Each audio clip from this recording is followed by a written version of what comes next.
what don't kill you should make you stronger. Wow, thank you very much, Princestown. Good night. Alvin, you did a great job tonight, Counselor. You said the first time you mumbled and you fumbled, but you were brilliant. Give your hands up to our young Counselor, Alvin. And of course, to all our MPs, please have your seats. All our MPs who are here. All the councillors, some have come from other areas, but today, Chairman Gauri Rupnarayan and the councillors of the Princestown Regional Corporation, a very special good night to you all for the great job that Princestown is doing in that corporation. And as Rodney told you, with very little resources. So please, let's hear it for the Princestown Chairman and councillors.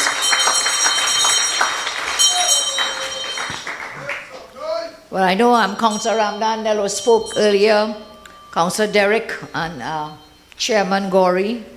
I thank MP Amin, MP Charles. Well, of course, we call Barry the pepper mouth. You all know why?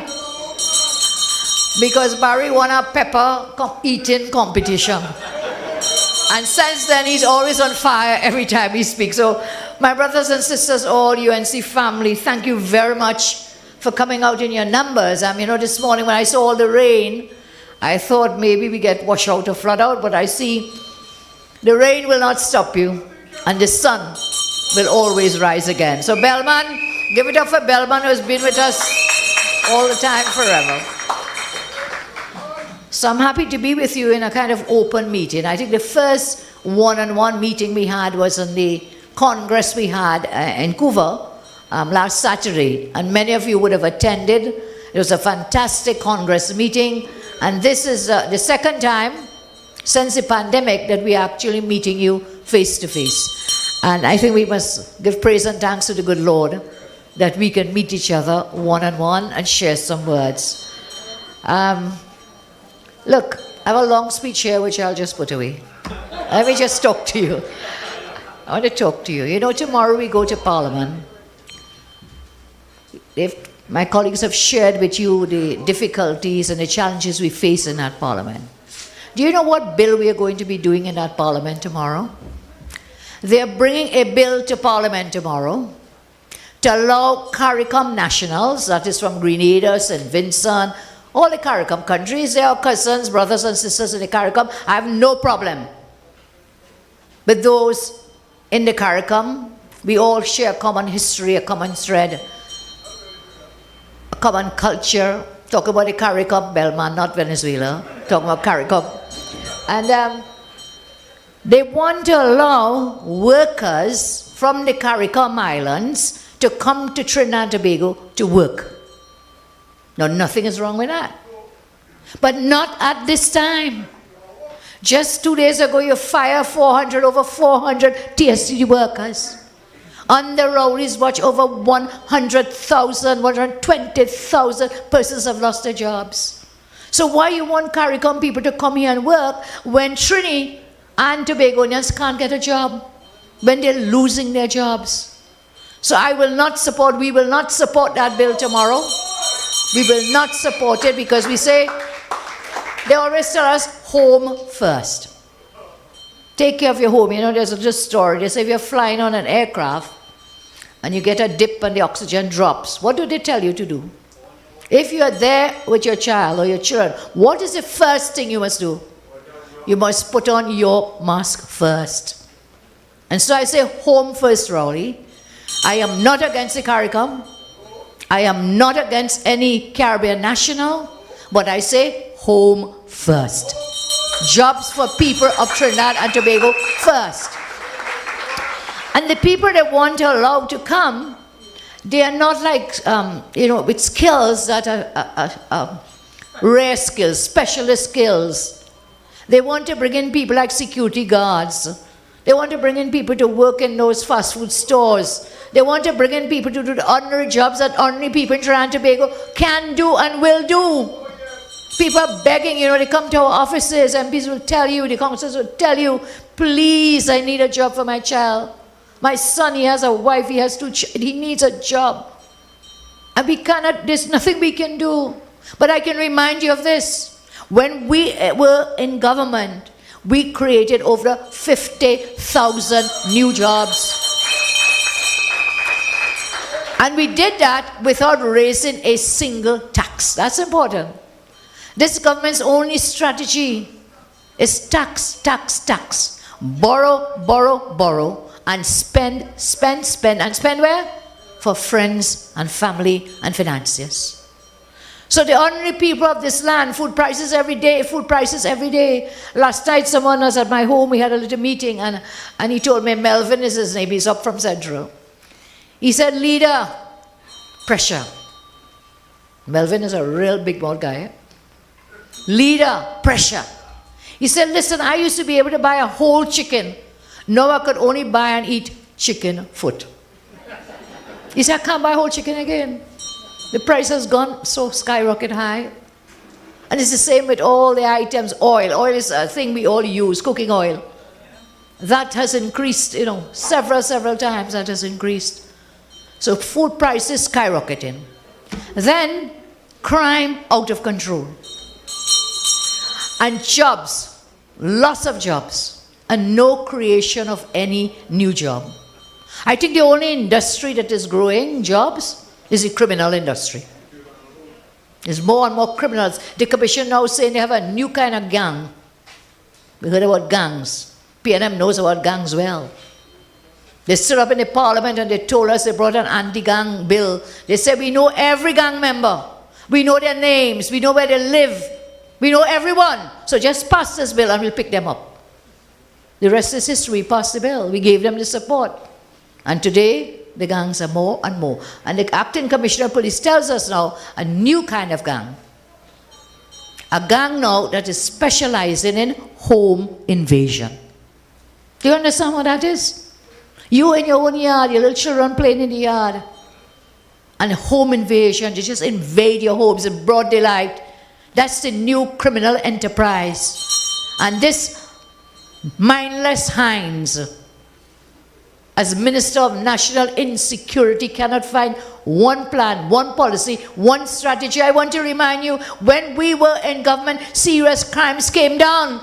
We did it, we had the strategies, we brought the crimes down. So while I say we were able to increase jobs, we were also able to bring crime down. So what are they doing in this government? We have WPC Camille, also known as credit card Camille, also known as wigs, yes, wiggy. And there's another one, fertility, using the government credit card. Camille, you think we forgot? Using the government credit card when you're in government before to buy what? Fertility treatment. Girl, don't let me start on you, So stop calling my name on your platform. Stop calling my name. And what you so vexed about my name for? This lady went on a platform last week and 3 or 4 times. Kamla Persad Bissessar. Isn't that a beautiful name? Yeah. What problem you have with my name? What's wrong with my name? Yeah, Camille. At least I have a name for my ancestors. Where you got yours from? Your name is that of a slave master.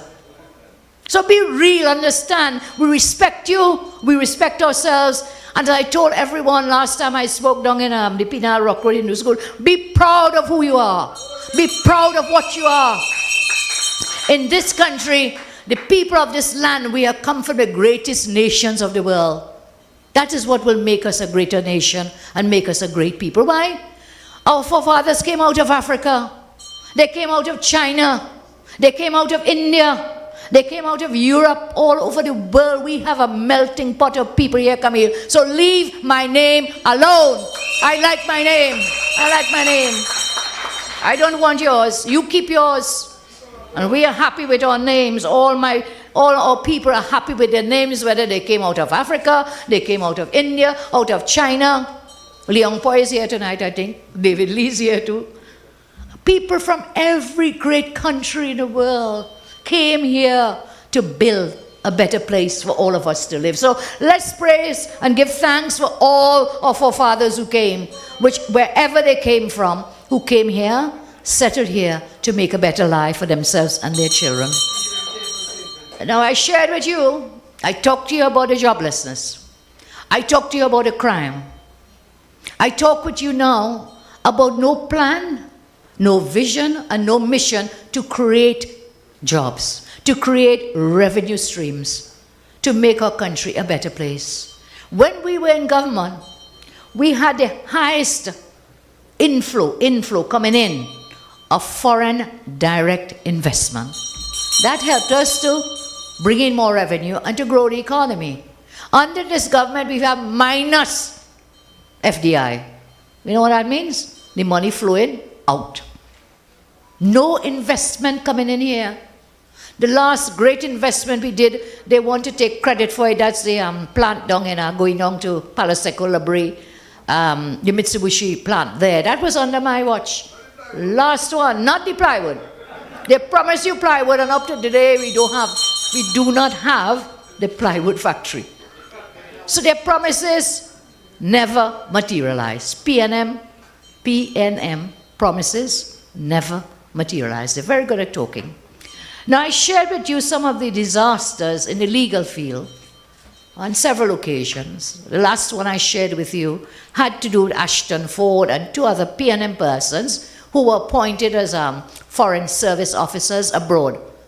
Okay? They were appointed before we came into government in 2010, just on the eve of the election. And when we came into government, of course, they were terminated, as is the practice, the procedure, and the convention. When a new government comes into office, you recall all the foreign officers because the new government may have a different thrust, different policy, different mission, different things to do, and you appoint your own. Rodney will tell you he was our UN ambassador in New York, a great ambassador at that.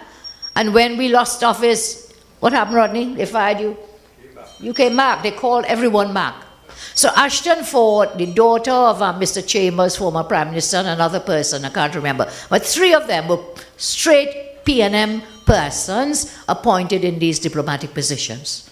We formed the government in May 2010, and then we recall them, as is a practice, a procedure, and the convention for these officers. They are not hired by putting out tenders. They're not recruited by interviewers. They are chosen and handpicked, whether under the PNM or whether under the NAR or whether under the UNC. So we brought these people home. They filed a case in the court against the government. And that case, you know what happened? We were still in government when they filed the case to say that they were wrongfully dismissed. Our then Attorney General, Anna Ramlogan, and other state lawyers were hired, and they filed a defense in the matter. Well, the years, you know, these cases take time to come up. So PNM is in power, and the case comes up for hearing. You know what happened? And I think this is fraudulent behavior on the part of the office of the then Attorney General. They did not send a lawyer to defend the case. They did not file witness statements. Total negligence, which allowed Ashton Ford and others to collect millions of dollars because there was no defense on the day in court, on the days in court, and there were no witness statements. The judge said, well, there's no witness statements, no evidence on behalf of the state, therefore these guys won millions of dollars. You know who were their lawyers? A fellow named Kwamena. You know who's Kwamena? Rowley's lawyer. Thank you very much. And he's also down at Petrotrin in one of those companies that were formed. So they are collecting big fees because they were the lawyers for Ashton and the others. And the state, your dollars, taxpayers' dollars, have to be paid out. That, I'm saying, is negligence. And there should be some kind of investigation whether there was fraud. Why did the AG not send anyone to defend the case? The case was filed against the Attorney General of Trinidad and Tobago. That's how it's done. In civil proceedings must be brought in the name of the Attorney General or against the Attorney General. Send no one to defend your taxpayers' dollars in that court. And then when I think Saddam raised it, they lied again. Boy, you ever see lies? It's worse than lies we have it. That government will lie, and when you catch them lying, they come back and they lie again, and it's lie upon lie upon lie. Saddam raised it. They lied and they said they were going to appeal it. Well, the time for appealing has passed, and they have not appealed the judgment of the court. So they allowed their friends again, they handpicked people to take your dollars, taxpayers' dollars, to the tune of millions. Now I have another one to share with you. And I'll just tell you that this government has placed our country, this country, Trinidad and Tobago, in a constitutional crisis. I will say no more now, but I will share with you on Monday. Again, in the legal field, they have breached every tenet of jurisprudence and of the law. Not just here, but abroad. They have breached everything. I will share, keep that for Monday night, because I'm still putting the bundle of documents together. But I'm telling you, it is shocking. When we thought Faris was bad, well, this new agey is even worse, as they say. He's worse than Faris could ever be. So I'll expose them, and we'll share that with you. So no jobs. Your infrastructure is crumbling. The landslips here, Maruga Tableland, all over. The flooding, they're warning now. I think they've put out 81 communities. They say will be hard hit in this hurricane season, which has now started. 81 communities. They know where the communities are, but they will not do anything about it. And I really want to empathize with all the councillors, because many times we blame the councillor because they're not fixing the road, the potholes, the landslips, the flooding, whatever it may be. But remember, as Rodney told you and the others, it is not them. It is the PNM, wicked PNM will not resource the county councils, the regional corporation. They'll not resource them. So you end up blaming the council, and you say, I call him 1,000 times and he wouldn't fix the pothole, he wouldn't fix the landslip. No. And then your MPs, as opposition MPs, you know, we had brought a proposal when we were in government, and Rowley and his MPs said, no, no way. That proposal was for every MP's officer to have, I think it was $10 million. Not for themselves, but to help the community. Because at the moment, MPs have no resources whatsoever, except from their own pockets, to help people. So we said we could take that. The constituency people could decide, well, look, you have $10 million a year. We want to spend it on 1, 2, 3, 4, 5. When there's flooding, we want to spend it on hampers. If there's a very bad emergency, a school that needs fixing, we can spend it there. But no, they didn't want that. Because they know what it is. They do not want the UNC MPs to have any say in anything. But they are there, as the Auditor General's report will show, that all the COVID grants were given out were not properly accounted for. Were not properly accounted for. And then when they were sending hampers to us, as MPs, they sent some, what was it called, Ambari? The basket, the food basket, the green hampers with the veg and so on. You know, they were sending them to PNM offices, not to the MPs. PNM constituency office. To individual people. There was a girl up in Central who had run as a local government candidate. Sharda, thank you very much. She got, councils not getting, MPs got some, and then when the audit is done, the amount that they gave to themselves will far outstrip anything else that happened for the rest of the UNC constituencies. But listen, time is longer than twine. And I tell you, God don't sleep. He only wears pajamas. And so if we stay together and stick together and work together and unite, let us go forward together to remove this wicked, incompetent, corrupt government. We must tell them enough is enough is enough. Enough is enough is enough.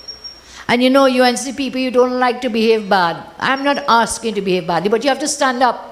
You have to stand up and be counted and talk for yourself. Don't depend on me and the MPs and the councillors and the senators. Look, we need every one of you, every single one. We have to come together and unite so that we can remove this wicked regime. We must remove those who encourage a pedophile national movement. Let us not forget that. They want to blame me for what is happening now. What happened then? Robert Sabwa made it very clear that the things he reported on were before Mr. Pandey came into office in 95, before I came into office. Barry has shared with you the things we did, the amount of legislation we passed, the administrative things that we did. A lot of things happened. You have that Judas Jones report. Somebody just sent me a little meme. They say, why is everybody interviewing Robert Sabga? Why? When that was, 25 years ago, 1997. Why is no one interviewing Judah Jones? Why? Why you want to go back 25 years when you have a report today to now? And nobody's talking to Judah Jones. Nobody. So every day is Sabga, Robert Sabga, poor fellow, name calling everywhere. But he's a brave man. He did what he did his job, and then those of us who were in the cabinet, we did what we could have done, and then we went out of government. Remember that? After we went out, who went in? PNM, Pedophile National Movement. And what did they do? They now find out there's a 97 report. I tell you, they lie, and then they lie, and then they lie. So Camille, plain Miss Innocent, WPC lady, Camille, as Barry told you, came to the parliament when the PNM went back in office then. And she quoted from the report. And she said the PNM government was doing the things in the report. Today she has amnesia. She has amnesia. She forgets that. Rowley was in the parliament when we passed those bills. He has amnesia. And then he shifts the goalpost. When they lie and they get caught lying, what they do? They shift the point. So first he said, we hid the report. Remember that? He and Camille, we hid Sabga's report, 97 report. That's the first thing. Right? Well, nothing is further from the truth. When we showed that in the parliament on numerous occasions after that report was mentioned several times in the parliament. The bills were passed, the law was passed. When we hold them there, we played the words of Camille and all of them, who was in the parliament, who voted for the bills. Then he comes to say, oh, well, Barry lied. Barry said it was laid in parliament. He shifted now. He shifted the issue to make it look like that's now the issue. That was never the issue. The issue is that you lied in the Hansard, you Rowley, in the parliament when you said that UNC and Kamla, boy, they love Kamla. I think they just love my name. They can't get a day without calling my name. The UNC and Kamla hid the report. That is what is in the Hansard record from about 2 weeks ago. He interrupted the midterm review, the budget debate, to come and lie that the UNC and Kamla hid the report. There was no issue about whether it was laid in parliament, not laid in parliament. They said we hid it and we did nothing. Well, the rest is history. I think you all are probably fed up of hearing about it, so I want them to talk to me about the Judah Jones report now. Tell me what you're doing. You're sitting on that report and children are still in the homes. The Judah Jones report said that certain homes, children should be removed from those homes. You know, up to today, those children are still there. Children are being abused, but you want to talk about 25 years ago. Children being abused now, and you are not taking them out of their homes. Have a heart. Have a heart for the children, man. Take them out of those molesters. Take them away from those homes. Why are they still there? Why are they still there? I think the Commissioner of Police, was it Barry, told the Parliament in a Joint Select Committee that the children were still there. And the abusers. Huh? And the abusers. Well, they're still there with whom? The molesters and the abusers. Certain homes, the report said, shut them down now. Take our children away from these monsters now. Now, you can do it now. You have the authority. We passed the law. You have the power. You can have them removed from these monsters in those homes. But no. PNM, Pedophile National Movement. What are you afraid of? So I think we have heard enough about Sabga and Sabga report. I want to know what's happening to our children now and the homes where they're being abused. That's what I want you to come and tell me. That is what you need to tell the country. And Madam crying crocodile tears, the minister. And you know who is a real minister in charge of all those things? None other than the Prime Minister himself. That part of the ministry is under the office of the Prime Minister. And MP Ayana is telling people she's crying all about. Well, I told her last week, you stop crying and do your job. And if you cannot do your job, get out. Get out. Enough is enough. Go. Just go. Just go. So if we sound angry, there's a lot to be angry for. There's a lot, because when it comes to children, you know, somebody shared something, they say, listen, If somebody cuss up Barry and thing, and I know that person, I say, well, that's okay, you're still my friend. If somebody come and cough Rodney, I mightn't like it, but I'll say, I'll tell you, you're still my friend. But when you touch a child, you can never be my friend. I want nothing to do with you when you interfere with our children. You can never be our friends. So there are people in high places who are molesting and abusing our children. And I call on the government, act now. And if you will not act now, enough is enough. Let us band together. Let us unite together and say, Rowley, come down there. Come down from there. Come down, Rowley. Enough is enough. Rowley and his cabinet has to go. I shared with you all the things members of his cabinet are doing. We have the WPC lady lying and doing nothing. We have the other one crying, Ayana.